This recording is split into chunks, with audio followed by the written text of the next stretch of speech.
Պես պետք է որ ընտրեն։ Որտեվ ես չեմ առաջադրվել։ Իսկ դուք հանուն ինչի պետք է հիմա գնաք ընտրության։ Հանուն ինչի եւ ում եք ընտրելու։ Չեմ կարող ասեմ ում եմ ընտրելու, որտեվ դա քարոզարշով կլինի։ Հանուն ինչն էլ իսկը պարզ է հանուն ինչ։ Հանուն ինչի, Ինչ չափորոշիչներով եք, ինչ արժեքներով եք ձեր թիմակիցներին գնահատում։ Դե ինձ թվում է այդն հաստատ որ վարչապետն է, օրինակ ձեր համար արժանավորը ով է։ Մի օքի չի, իմ համար մեր թիմակիցների մեծամասնությունը, թե ոչ բոլորը արժանավոր մարդիկ են։ Այդ ցուցակում ընդգրկվածները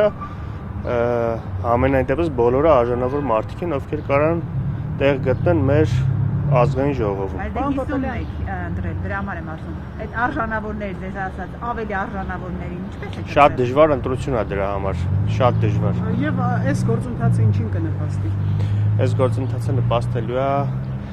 առաջիկա 5 եւ 5-ից հետո էլ մոտավոր 30 տարիների մեր պետության բարեկեցիկ ապագային։ Վստահ եք, որ անցնելու եք ընտրություններում ժողովուրդը ձեզ կվերցնի։ Լիահույս ենք։ Իհարկե պետք է օրինակ ԿՊ-ին ընտրի հասարակությունը։ Քաղաքացիական տարիների ընթացքում որ այդ հիմա առաջիկա առաջիկա 5 րոպեի ընթացքում շատ դժվար կլինի ամբողջությամբ ասենք թե ամենակարևոր բաներից մեկը որ ապագա խաղաղություն ա բերել ԿՊ-ն։ Երիքա։ Խաղաղությունը ինչպես է բերել թղթով։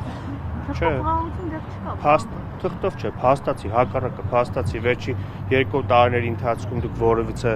խնդիր տեսել եք սահմանային թե ոչ։ Ի համեմատ նախորդ 30 տարիների օրինակ։ Իհարկե տեսել ենք։ Ու ես լիահույս եմ, որ նույն ձևով է շարունակվելու է։ Շնորհակալություն։